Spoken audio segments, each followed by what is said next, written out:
Okay. So, ఈరోజు సెక్షన్‌లో ఏంటంటే మనకి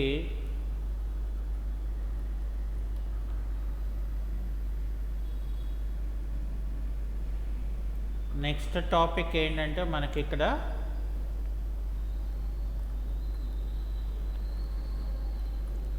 అడ్జస్ట్‌మెంట్స్ అని ఉంటుంది.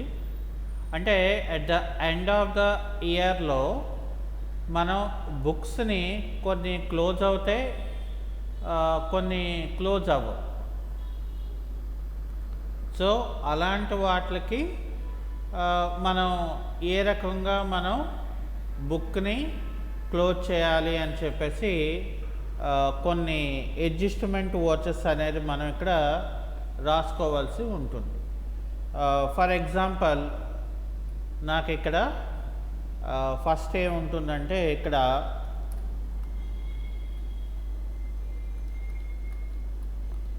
Outstanding salaries, outstanding expenses.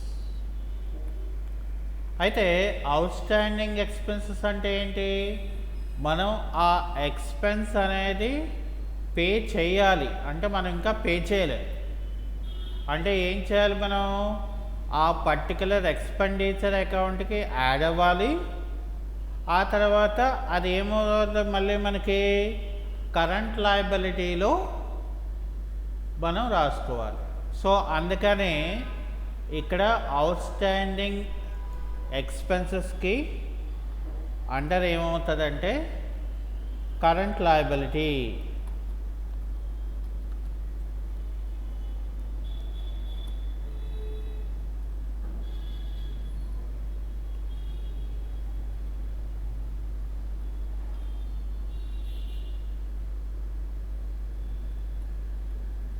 Current liabilities అని ఇవ్వాలి. అయితే మరి దీని తాలూకా జర్నల్ ఎంట్రీ ఎలా ఉంటుంది మరి అంటే expenses account data to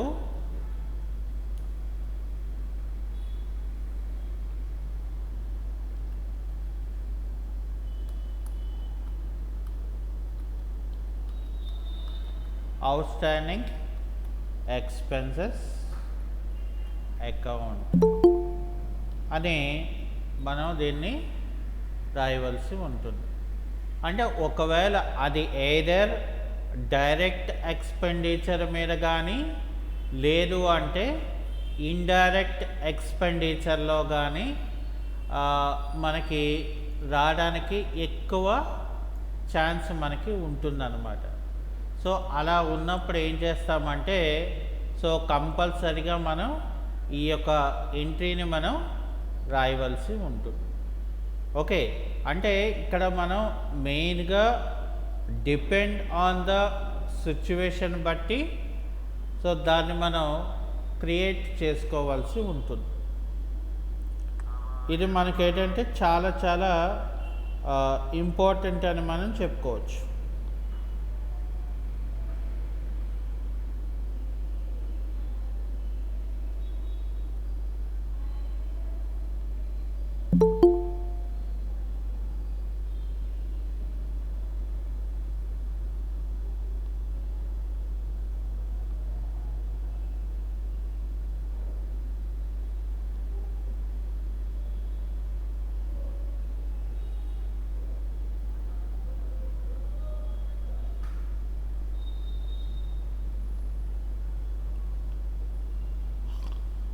so first మనం ఏం చేయాలంటే ఎక్స్పెండిచర్ బట్టి మనం అది ఎలాగ క్రియేషన్ చేయాలి, ఏ రకంగా మనం తీసుకోవాలనే దాన్ని బట్టి ఇక్కడ మనం అడ్జస్ట్మెంట్స్ అనేది మనం క్రియేట్ చేసుకోవాల్సి ఉంటుందన్నమాట.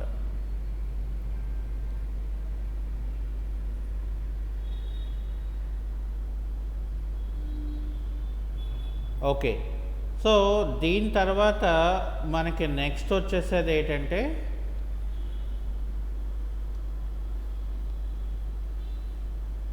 సెకండ్ వన్ ఏమో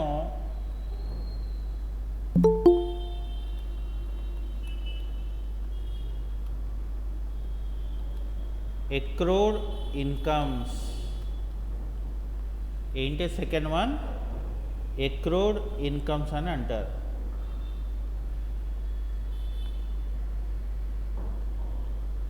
సో మరి ఎక్రూడ్ ఇన్కమ్ అనేది ఏంటి మనకి? దీన్ని మనం ఏం చెప్తారంటే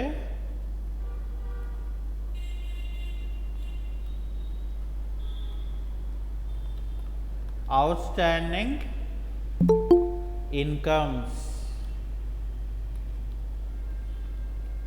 సో మరి అవుట్ స్టాండింగ్ ఇన్కమ్ అనేది మనకి ఏమవుతుంది మరి?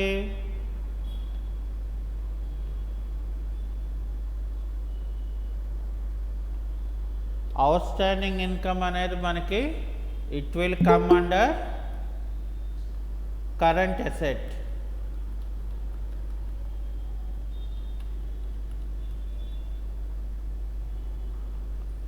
ఇది ఎందులోకి వస్తుంది మనకి? కరెంట్ అసెట్లోకి మనకు వస్తుంది అన్నమాట.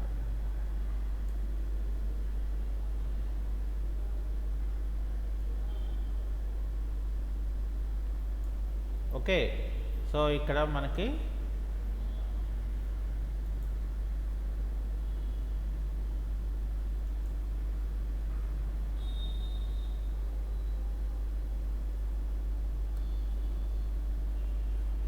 మరి దీని తాలూకా ఎంట్రీని మనం ఎలా రాస్తాం మరి?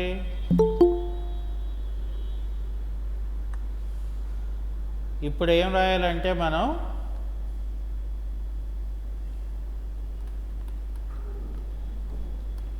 Accrued income account data to income account.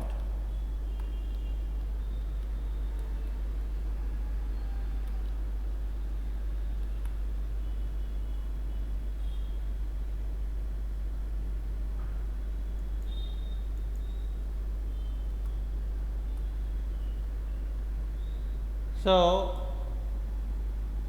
Accrued incomes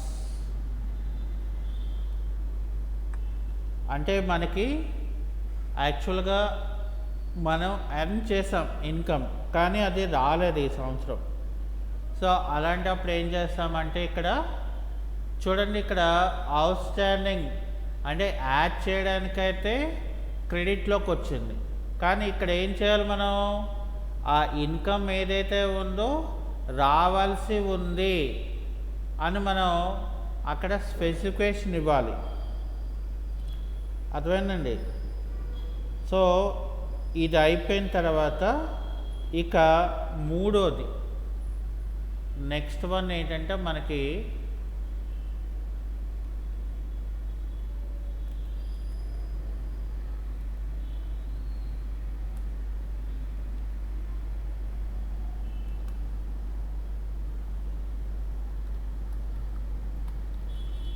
income received in advance.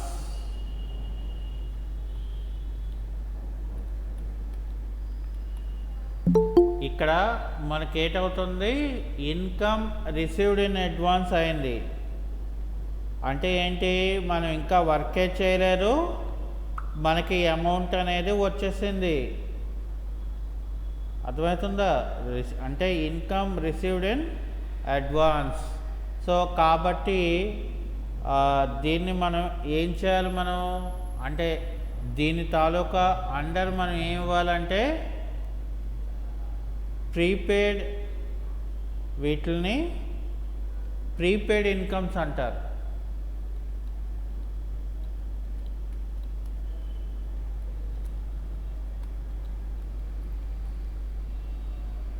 వీటిని ప్రీపెయిడ్ ఇన్కమ్స్ అంటారు. మరి అండర్ ఏమొస్తుంది?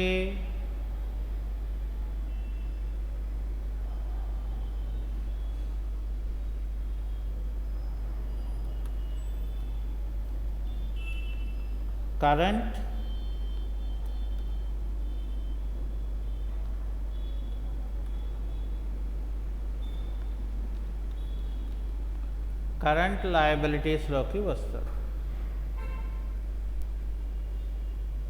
చూసారా మరి ఇక్కడ మనకి ఇన్కమ్ రిసీవ్డ్ ఇన్ అడ్వాన్స్ అంటే అప్పుడు ఏమవుతుంది మనకి ఎంట్రీ ఇక్కడ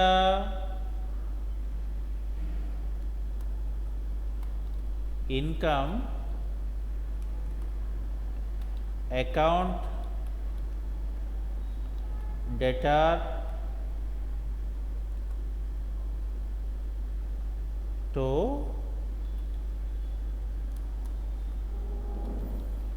income received in advance.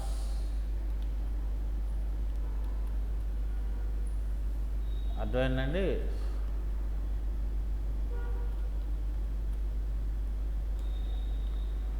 So ఈ యొక్క అడ్జస్ట్మెంట్లో మనం ఇలా చేస్తాం.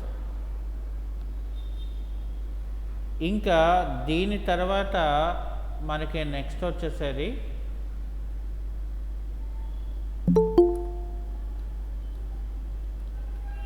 Prepaid expenses.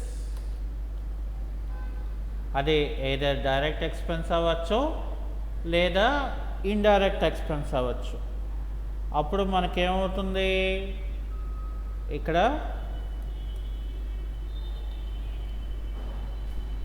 Prepaid expenses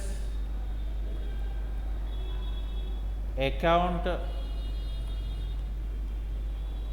data to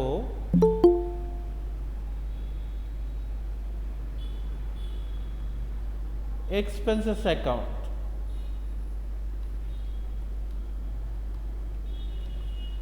అది ఇక్కడ ఏదర్ డైరెక్ట్ ఎక్స్పెండిచర్ అవ్వచ్చు లేదా మనకి ఇండైరెక్ట్ ఎక్స్పెండిచర్ అయినా కూడా కావచ్చు. అంటే ఇక్కడ మనకి depend on the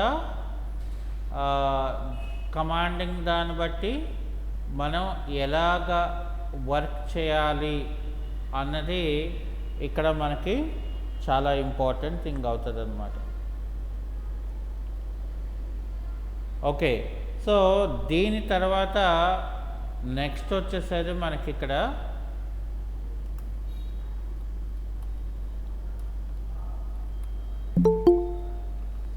depreciation on assets. Depreciation on assets. So మరి ఇప్పుడు దీనికి ఎంట్రీ ఏమవుతుంది మనకి ఇక్కడ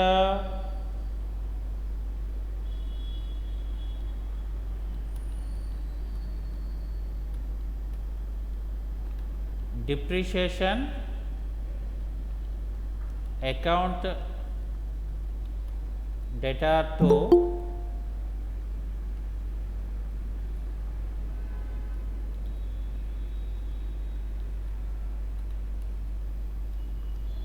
ఎసెట్ అకౌంట్ అనేది మనం రాయవలసి ఉంటుంది.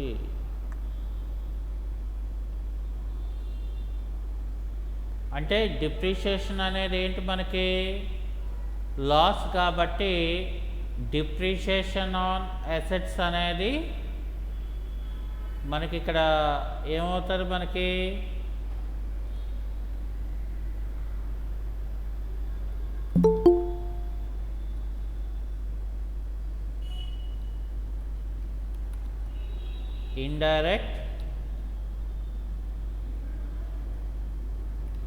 ఇండైరెక్ట్ ఎక్స్పెన్సెస్ అవుతుంది. సో మరి ప్రీపెయిడ్ ఎక్స్పెన్సెస్ ఏమవుతుంది మరి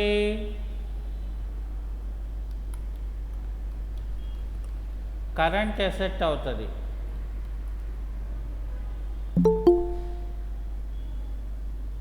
అర్థమైందండి? అంటే ఇక్కడ ప్రతి దానికి కూడా మనం ఏం చేయాలి దానికి ఒక అండర్ అనేది కంపల్సరీగా ఉంటుందన్నమాట. సో నెక్స్ట్ వన్కి వచ్చేస్తే మనకి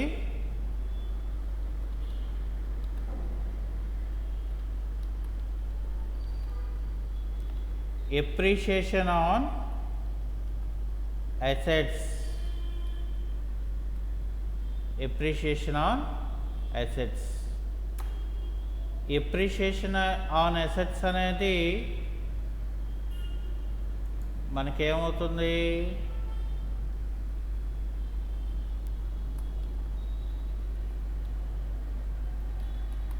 ఇండైరెక్ట్ ఇన్కమ్ అవుతుంది.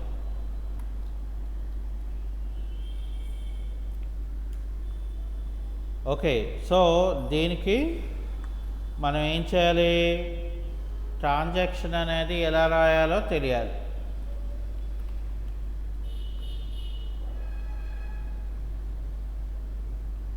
అసెట్ అకౌంట్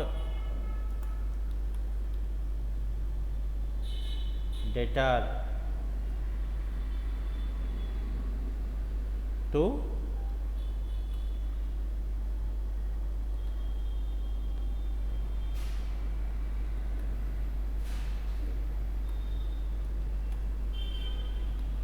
ఎప్రిషియేషన్ అకౌంట్ అనేది రాయాలి. అర్థమైందండి? అంటే మనకి ఇట్లాగా మనం రాస్తాం. సో ఇది అయిపోయిన తర్వాత మనకి నెక్స్ట్ వచ్చేసేది ఏంటంటే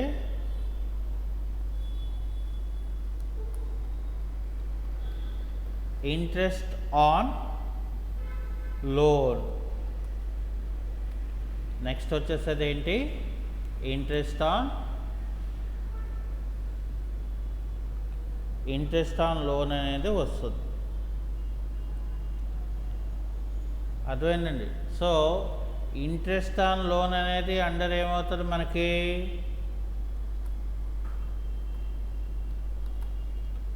ఇండైరెక్ట్ ఎక్స్పెన్సెస్ అవుతుంది. మరి ఇక్కడ మనం ఎంట్రీ ఎలా రాస్తాం, మరి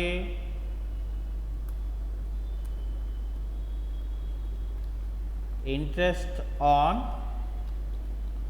లోన్ అకౌంట్ డెటార్ టు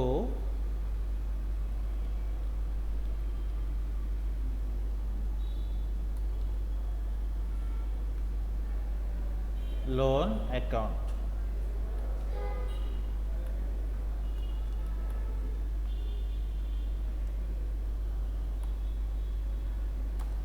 అంటే మనం దేని మీద అయితే లోన్ తీసుకుంటున్నామో దాని మీద మనం ఇంట్రెస్ట్ అనేది పే చేయవలసి ఉంటుంది.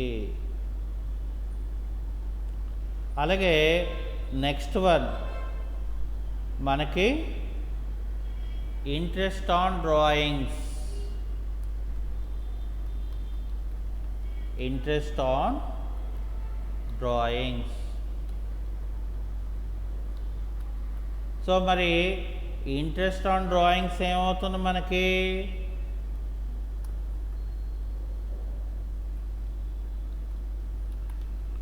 ఇండైరెక్ట్ ఇన్కమ్ అవుతుంది.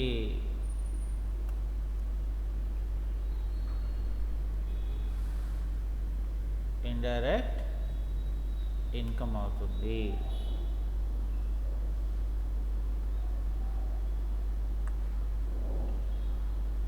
సో మరి దీనికి ఎంట్రీ ఏమవుతుంది మరి ఇక్కడ,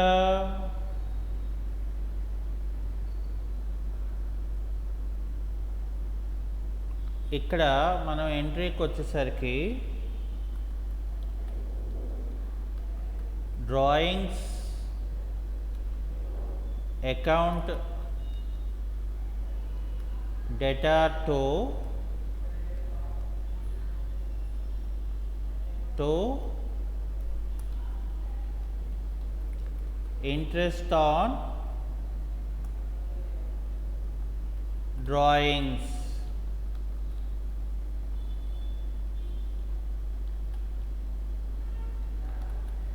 అకౌంట్ అని మనం ఇవ్వాల్సి ఉంటుంది.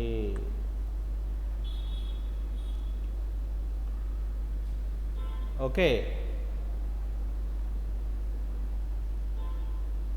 ఆ తర్వాత మనకి నెక్స్ట్ ఏముంటుందంటే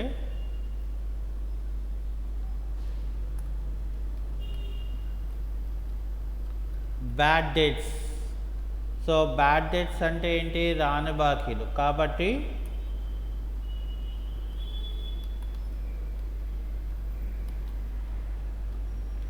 ఇండైరెక్ట్ ఎక్స్పెండిచర్ అంటే లాస్ కాబట్టి. ఓకే, మరి ఇక్కడ మనం ఎలా ఎంట్రీ మనం ఇది రాసుకోవాలి? డేటాస్లోంచి అమౌంట్ అనేది మనం రెడ్యూస్ అవ్వాలి. అది ప్రాఫిట్ అండ్ లాస్ అకౌంట్లో డెబిట్ వైపు పడాలి, ఇంకోటేమో బ్యాలెన్స్ షీట్లో డేటాస్లోంచి లెస్ అవ్వాలి. సో కాబట్టి ఇక్కడ ఏం చేయాలి మనం?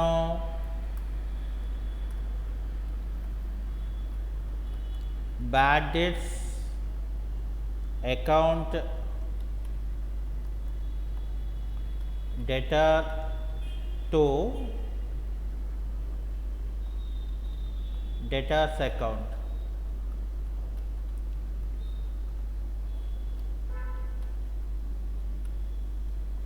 సో ఇక్కడ ఏం చేయాలంటే మనం రైట్ ఆఫ్ బ్యాడ్ డెట్స్ అన్నప్పుడు మనం ఎలా రాస్తామో bad debts account debtor to debtor account అని మనం రాయవలసి ఉంటుంది. అంటే it's depend on the condition బట్టి మనం అది రాయడం జరుగుతుంది. ఓకే, తర్వాత మరి provision for bad and doubtful debts అని ఉంటుంది. ఓకే, సో ఇది కూడా మనం డేటాస్లోంచి తీయవలసి ఉంటుంది.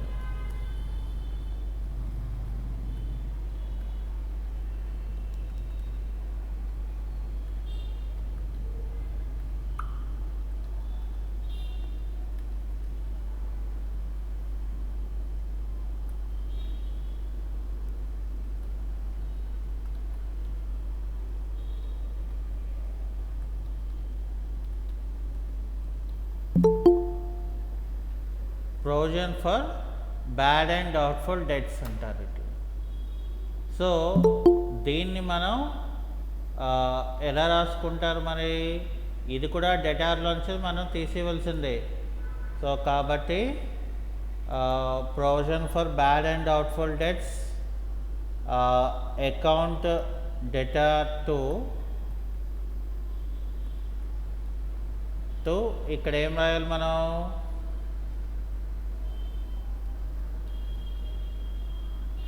Datas account.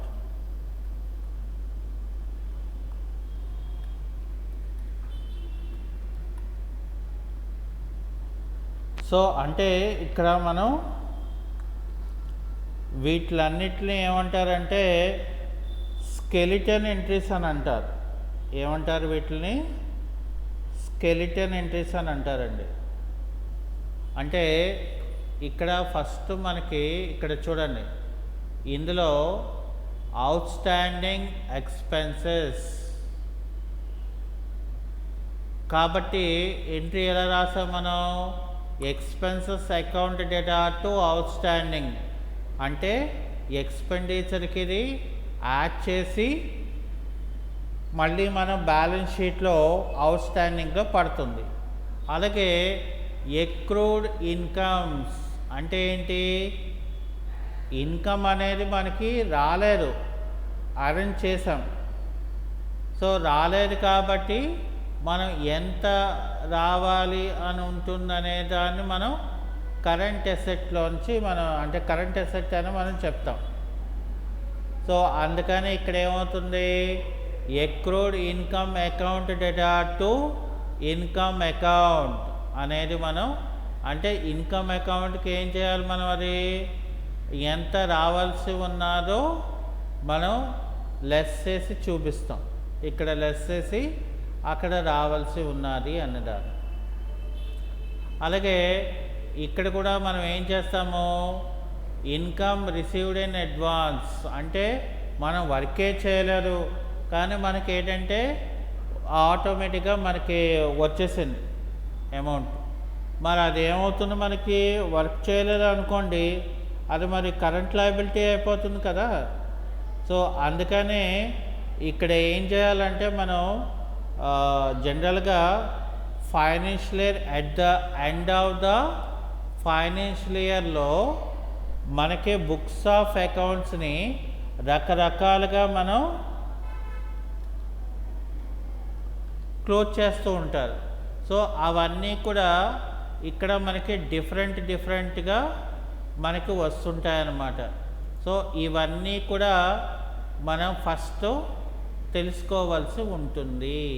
అర్థమైందా? సో ఇప్పుడు ఏం చేద్దాం, మనం వీటి మీద ఒక ప్రాబ్లం అనేది మనం చేద్దాం.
సో ఇక్కడ ఏం చేయాలి, మనం ఆల్ట్ కే అనేది మనం తీసుకొని ఇక్కడ మనం కంపెనీని మనం షట్ చేయాలి. అప్పుడు మనం ఏం చేయాలి, ఇక్కడ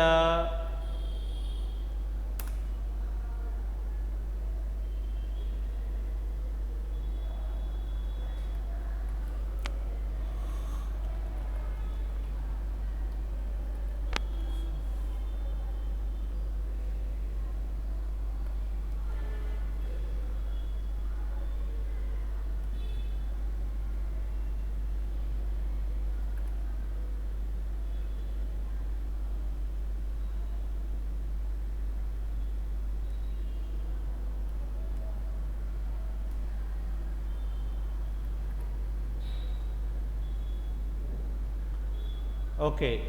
సో ఫస్ట్ మనం ఏం చేయాలంటే ఇక్కడ పర్చేజెస్ ఇచ్చారు. సో ఇక్కడ ఏం చేయాలంటే మనం లెడ్జర్స్లోకి వెళ్ళి ఫస్ట్ మనం ఇక్కడ పర్చేజెస్ అండర్ పర్చేజెస్ అకౌంట్ అని మనం ఇక్కడ ఇవ్వాలి. ఎంత ఇచ్చాడు మనకి ఇక్కడ 42,000 ఇచ్చారు. ఆ తర్వాత మిషనరీ, సో మిషనరీ అనేది మనకి ఫిక్స్డ్ అకౌంట్ అవుతుంది. ఫిక్స్డ్ అసెట్ ఎంత 38,000. 38,000. తర్వాత ఫర్నిచర్. సో ఫర్నిచర్ అనేది కూడా మనకేమవుతుంది, ఇక్కడ ఫిక్స్డ్ అసెట్ అవుతుంది. సో ఇక్కడ 6,000.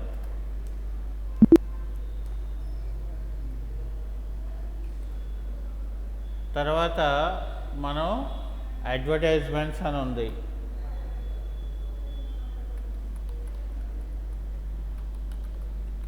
సో అడ్వర్టైజ్మెంట్స్ అనేది అండర్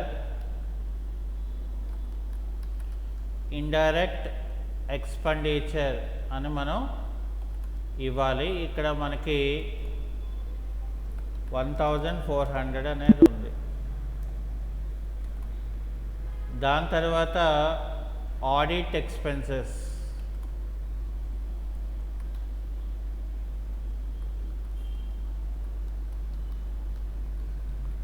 సో ఇక్కడ ఆడిట్ ఎక్స్పెన్సెస్ అనేది కూడా మనకి ఇండైరెక్ట్ ఎక్స్పెన్సెస్ అవుతుంది.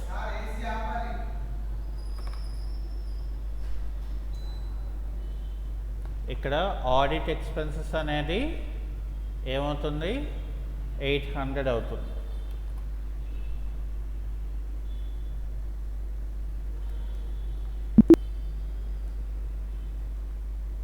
సో దీని తర్వాత మనకి printing and stationery. Printing and stationery. So printing and stationery అనేది కూడా మనకి ఇండైరెక్ట్ ఎక్స్పెండిచర్ అవుతుంది. ఇక్కడ మనం 3,200 అనేది మనం ఇవ్వాల్సి ఉంటుంది. ఆ తర్వాత మనం ఇక్కడ sales. So sales under sales account అనేది ఇవ్వాలి. సేల్స్ అండర్ సేల్స్ అకౌంట్ ఇక్కడ 65,000 ఇవ్వాలి. ఓకే, తర్వాత sales returns. So sales returns అనేది ఏంటంటారు, ఇక్కడ సేల్స్ అకౌంట్ అవుతుంది.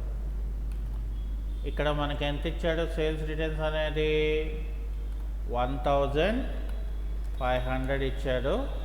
దీన్ని మనం డెబిట్ కింద మనం మార్చవలసి ఉంటుంది. ఓకే, సో దాని తర్వాత మనకి పర్చేజ్ రిటర్న్స్ ఇచ్చాడు. సో ఇక్కడ పర్చేజెస్ రిటర్న్స్ అనేది అండర్ పర్చేజెస్ అకౌంట్ అవుతుంది. పర్చేజ్ రిటర్న్స్ అనేది పర్చేజెస్ అకౌంట్ అవుతుంది. ఇక్కడ మనం ఏం చేయాలంటే 800 అని చెప్పి దాన్ని క్రెడిట్ కింద మనం మార్చవలసి ఉంటుంది. ఓకే, సో దాని తర్వాత ఇక్కడ మనం వేజెస్. సో వేజెస్ అనేది మనకి it will come under direct expenditure. Direct expenditure 6,200. 6,200. తర్వాత బ్యాంక్. సో ఇక్కడ బ్యాంక్ అండర్ బ్యాంక్ అకౌంట్ అవుతుంది. బ్యాంక్ అండర్ బ్యాంక్ అకౌంట్ అవుతుంది.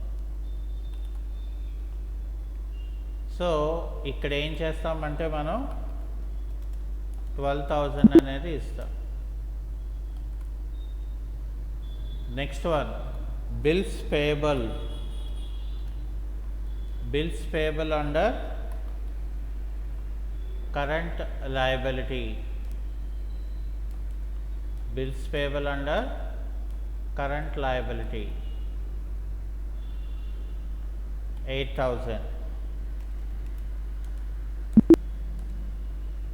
ఆ తర్వాత బిల్స్ పేయబుల్ అయిపోయింది కదా, బ్యాంక్ ఓవర్ డ్రాఫ్ట్. సో ఇక్కడ మనం బ్యాంక్ ఓవర్ డ్రాఫ్ట్ అనేది అండర్ బ్యాంక్ ఓడి అకౌంట్లోకి మనకు వస్తుంది. బ్యాంక్ ఓడి అకౌంట్. సో ఇక్కడ ఏం చేయాలంటే మనం ఒక 12,000 ఇవ్వాలి. అది అయిపోయిన తర్వాత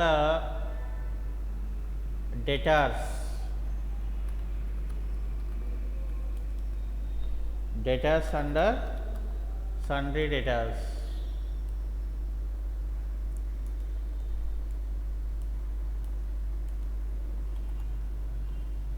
okay, debtors under sundry debtors 24,000 అని ఇవ్వాలి.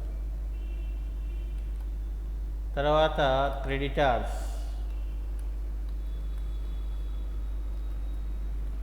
So creditors under sundry creditors.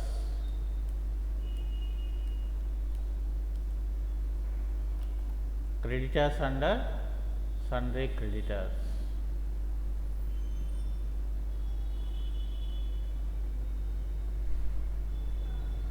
So debtors creditors under sundry creditors 10,000. తర్వాత ఇక్కడ మనం క్యాపిటల్ ఇవ్వాలి. So capital under capital account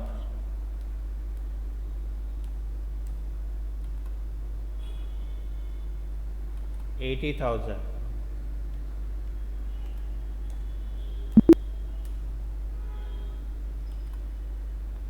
తర్వాత interest received.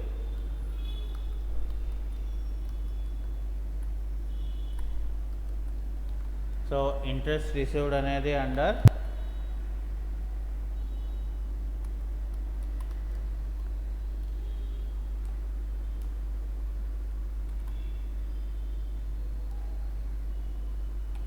$750.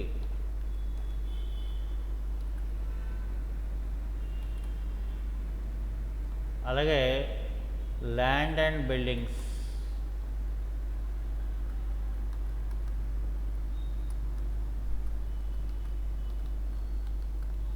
So land and buildings అనేది మనకి ఇక్కడ ఏమవుతుంది, ఫిక్స్డ్ అసెట్ అవుతుంది. ల్యాండ్ అండ్ బిల్డింగ్స్ ఏమవుతుంది, 32,650. ఆ తర్వాత మనకి ఇక్కడ మనకి ఏంటి ఇచ్చాడు, ఫ్యాక్టరీ రెంట్.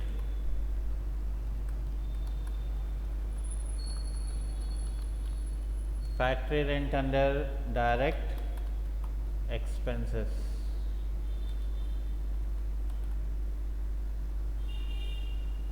ఎంత, 1,200. అలాగే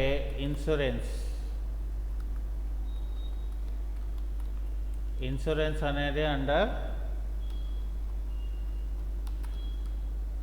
ఇండైరెక్ట్ ఎక్స్పెండిచర్. ఎంత, 900. తర్వాత ఇక్కడ మనకి స్టాక్ ఇచ్చారు. Stock under stock in hand. Stock under stock in hand ఎంత, 6,000. అలాగే next one bad dates. So bad dates under indirect expenses.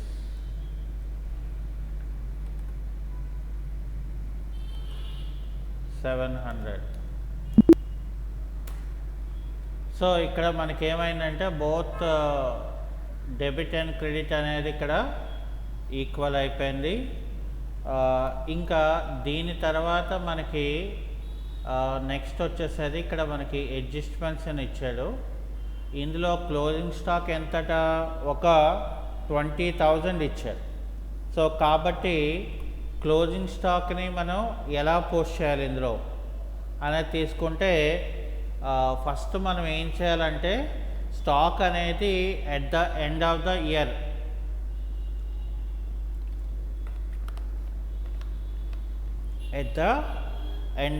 Year కాబట్టి ఇక్కడ నేనేం చేస్తాను, ఫస్ట్ లెక్చర్ మాస్టర్స్కి వచ్చేసి ఆల్టర్లోకి వెళ్ళిపోయి లెక్చర్ సెలెక్ట్ చేసుకొని ఇక్కడ నేను స్టాక్ అనే లెక్చర్ని సెలెక్ట్ చేయాలి. సో సెలెక్ట్ చేసిన తర్వాత ఇక్కడ 1-4-2026 అని ఇచ్చి ఇక్కడ నాకు 20,000 అనేది మనం ఇవ్వాలి. అలాగే ఇక్కడ 31st March 2027 అని చెప్పి ఇక్కడ నేను 20,000 అనేది ఈ రకంగా మనం పోస్టింగ్ చేసి దీన్ని మనం సేవ్ చేయాలి. చేస్తే మనకేమవుతున్నప్పుడు ప్రాఫిట్ అండ్ లాస్ అకౌంట్లో డెబిట్ వైపు ఏమో 6,000 ఓపెనింగ్ బ్యాలెన్స్ ఉంది స్టాక్, అలాగే ఇక్కడ క్రెడిట్ వైపు ఏమో క్లోజింగ్ స్టాక్ ఎంత ఇచ్చాడు 20,000 వచ్చింది. అలాగే బ్యాలెన్స్ షీట్లో మనకి కరెంట్ అసెట్స్ వైపున క్లోజింగ్ స్టాక్ ఏమో 20,000 పోస్టింగ్ అయింది. చూసారా మరి, అంటే మనం ఒక చిన్న వర్క్ చేస్తే అది రిమైనింగ్ అంతా కూడా టక చేసుకుంటుంది. అయితే ఇక మనం now we are enter into voucher entries. అంటే ఏంటి, మనం ఒక బుక్ని మనం క్లోజ్ చేయడానికి మనం ఏం చేస్తున్నామంటే ఒక వోచర్ ఎంట్రీని, అంటే పలానా రోజున ఆ ట్రాన్సాక్షన్ జరిగింది అని మనం చేయడం కోసం ఇక్కడ రాస్తాం. సో కాబట్టి ఇక్కడ మనం వోచర్ ఎంట్రీకి వెళ్ళిన తర్వాత వోచర్ ఎంట్రీలో ఏం చేయాలంటే మనకి వోచర్స్ అనేవి మనకి చాలా రకాలు ఉంటాయి. కానీ మనం ఫైనల్ అంటే బుక్స్ ఆఫ్ అకౌంట్స్ని మనం క్లోజ్ చేసినప్పుడు రాసే ప్రతి ఎంట్రీ కూడా దాన్ని ఏమంటారంటే జర్నల్ ఎంట్రీస్ అని అంటారు. అంటే మనకి క్యాష్తో కానీ బ్యాంక్తో కానీ సంబంధం లేని ఎంట్రీస్ ఏవైతే ఉంటాయో అవన్నీ కూడా మనం జర్నల్ వోచర్లోనే మనం రాయాలి. ఇక్కడ అవుట్ స్టాండింగ్ వేజెస్ అన్నాడు కాబట్టి ఇక్కడ ఏం చేయాలి, మనం వేజెస్ అకౌంట్ డేటా టు ఇక్కడ ఎంత ఇచ్చాడు 2,500. సో ఇక్కడ ఏమైంది, నాకు వేజెస్కి 2,500 యాడ్ అయిపోయింది ఆటోమేటిక్గా. ఆల్ట్ సి అని చెప్పి అవుట్ స్టాండింగ్ వేజెస్ అనేది మనకి ఇక్కడ ఏమవుతుంది, కరెంట్ లయబిలిటీ కింద మనం అండర్ ఇవ్వాలి. ఓకే, సో ఇక్కడ ఏమైంది, మనకి ఒక వోచర్ అనేది ఆటోమేటిక్గా మనకి అది క్రియేట్ చేసుకుంది. దాని తర్వాత ఏమన్నాడు, calculate depreciate on machinery and furniture 5% అని అన్నాడు. సో ఇక్కడ మనకి ఇందులోనే ఏం చేశాడు మనకి, సో మిషనరీ అనేది ఎంత ఇచ్చారు, ఇక్కడ మిషనరీ 38,000 ఇచ్చాడు. ఓకే, సో అలాగే ఇక్కడ మనకి మిషనరీ తర్వాత ఇక్కడ ఫర్నిచర్ 6,000 ఇచ్చాడు. ఓకే, సో ఇక్కడ మనకి ఏమంటున్నాడు, మనకి 5% డిప్రిషియేషన్ అన్నాడు. సో కాబట్టి ఇక్కడ ఏం చేయాలి, మనం ఆల్ట్ సి అని చెప్పి డిప్రిషియేషన్ అనేది మనకి ఇండైరెక్ట్ ఎక్స్పెండిచర్ అనేది ఇవ్వాలి. ఇచ్చిన తర్వాత 38,000 మీద 10% అయితే 3,800 అవుతుంది. మరి అందులో 5% ఎంత అవుతుంది మరి? దానిలో హాఫే కదా 5%. సో లేదండి నాకు అలా క్యాలిక్యులేట్ చేయడం రావట్లేదంటే ఇక్కడ ఆల్ట్ సి కొట్టండి అమౌంట్ కాలం నుండి, క్యాలిక్యులేటర్ ఓపెన్ అవుతుంది. ఇక్కడ 38,000 మనకేంటి కావాలి? ఇక్కడ ఫస్ట్ 38,000 అని ఇవ్వండి ఇంటూ 5/100 అని ఇస్తే ఏమవుతుందంటే ఆటోమేటిక్గా నాకు చూసారా అక్కడ వేసిస్తుంది అది. సో ఇక్కడ ఏం చేస్తాం మనం? మెషినరీ అనేది మనం రాస్తే మెషినరీ ఓపెనింగ్ బ్యాలెన్స్లో చూడండి అమౌంట్ అనేది ఏం చేసింది మనకి 1,900 అనేది లెస్ చేస్తుందా లేదా? చూసారా మరి? అంటే మనకి ఓచర్ ఎంట్రీస్ అనేది రాస్తే ఈ రకంగా ఉంటుందన్నమాట. ఇక్కడ మనం డిప్రిషియేషన్ అని చెప్పి ఎంత మనకి ఫర్నిచర్ మీద 5% అంటే 6,000 10% అంటే 6,000లో 10% 600 అయితే మనకి ఎంత అవుతుంది? 5% 300 అవుతుంది. సో దేని మీద మనకి ఇక్కడ ఫర్నిచర్ అకౌంట్. సో ఆటోమేటిక్గా మనకి ఏమవుతుందంటే ఫర్నిచర్ అకౌంట్లోంచి అది ఆటోమేటిక్గా మనకి లెస్ అయిపోతుంది. సో అది అయిపోయిన తర్వాత ఓకే, సో అది అయిపోయిన తర్వాత ఇక్కడ ఏం చేస్తాం మనం? ఇక్కడ calculate interest on capital. So ఇక్కడ ఏం చేయాలంటే మనం ఆల్ట్ సి అని చెప్పి interest on capital. So interest on capital అనేది ఇండైరెక్ట్ ఎక్స్పెండిచర్ అవుతుంది. అయితే ఇక్కడ మనం ఏం చేయాలి? ఇంట్రెస్ట్ ఆన్ క్యాపిటల్ ఏమో 6% అన్నాడు. సో ఇక్కడ మనం ఫస్ట్ ఇంకోటి ఏంటంటే మరి ఇక్కడ క్యాపిటల్ ఎంత ఇచ్చాడు మనకి? 80,000 ఇచ్చాడు, అవునా? సో కాబట్టి ఇక్కడ ఏం చేయాలి మనం? ఆల్ట్ సి అని చెప్పి సో ఇక్కడ 80,000 ఇచ్చేసి ఇంటూ 6/100 అంటే మనకి ఆటోమేటిక్గా 4,800 అనేది దాని తాలూకా ఇంట్రెస్ట్ అయింది. So interest on capital account to capital account అని మనం రాయవలసి ఉంది.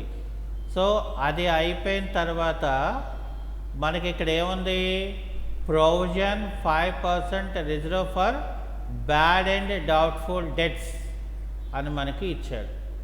సో మనకి ట్రయల్ బ్యాలెన్స్లో అయితే ఎక్కడ కూడా provision for bad and doubtful debts అనేది మనకి ఇవ్వలేదు. సో కాబట్టి ఇక్కడ ఏం చేయాలి మనం? ఇక్కడ provision for bad and doubtful debts అని చెప్పేసి నేను దీన్ని ఇండైరెక్ట్ ఇన్కంలోకి వేసుకుంటున్నాను. అయితే ఇక్కడ నాకు ఎంత చెప్పాడు? 5% ఆన్ డెటార్స్. అంటే డెటార్స్ దాంట్లోంచి మనకి ఒక ఇక్కడ డెటార్స్ ఎంత ఇచ్చాడు? 24,000 ఇచ్చాడు. ఎంత ఇచ్చాడు మనకి? 24,000 ఇచ్చారు. సో ఇక్కడ provision for bad and doubtful debts అని చెప్పేసి ఆల్ట్ సి అని చెప్పి ఏం చేయాలి మనం? 24,000 ఇంటూ 5/100 అనగానే మనకి ఎంత వచ్చేసింది? ఇక్కడ మనకి 1,200 అనేది డెటార్స్లోంచి మనం లెస్ చేస్తాం అన్నమాట. అర్థమైందా? సారీ, ఇక్కడ మనం ఏం చేయాలి? డెటార్స్ అని ఇవ్వాలి. ఓకే, సో అది అయిపోయిన తర్వాత నెక్స్ట్ ఏమి ఇచ్చాడు? ఇక్కడ ప్రీపెయిడ్ ఇన్సూరెన్స్ అని ఇచ్చాడు 200. సో ఇక్కడ ఏం చేయాలంటే మనం ప్రీపెయిడ్ అని మనం ఆల్ట్ సితో క్రియేట్ చేసుకొని ఇక్కడ ఏం చేయాలి? మనం కరెంట్ అసెట్ అని ఇవ్వాలి. ఏంటి ఇవ్వాలి? కరెంట్ అసెట్ అని చెప్పేసి ఇక్కడ ఏం చేయాలంటే మనం 200 అని మనం ఇవ్వాలి. సో ఇక్కడ ఏం చేయాలి? మనం ఇన్సూరెన్స్ అకౌంట్ మీద మనం అది తీసుకోవాలి. సో మనకి ఫైనల్గా ఏంటంటే అడ్జస్ట్మెంట్స్ అనేవన్నీ కూడా అయిపోయినాయి. సో ఇక్కడ నాకు నెక్స్ట్ ఏంటంటే ఇక్కడ ట్రేడింగ్ అకౌంట్ అంటే trading and profit and loss అకౌంట్లోకి వస్తే అప్పుడు మనకేమవుతుంది ఇక్కడ యాక్చువల్ గ్రాస్ ప్రాఫిట్ ఎంత, అలాగే యాక్చువల్ నెట్ ప్రాఫిట్ ఎంత, అట్లాగే మనకి బ్యాలెన్స్ షీట్ అనేది యాక్చువల్గా మనకి ఇక్కడ ఎందుకని ఇలాగా చెప్తున్నాను నేను, మనకు అడ్జస్ట్మెంట్స్ అనేవి ఏంటంటే బుక్స్ ఆఫ్ అకౌంట్స్ని మనం క్లోజ్ చేస్తున్నాం. సో బుక్స్ ఆఫ్ అకౌంట్స్ని మనం క్లోజ్ చేసినప్పుడు ఏమవుతుందంటే మనకి ఉన్న యాక్చువల్ వాల్యూ అనేది మనకి క్రియేట్ అవుతుంది అన్నమాట. అర్థమైందా? సో అది ఈరోజు క్లాస్.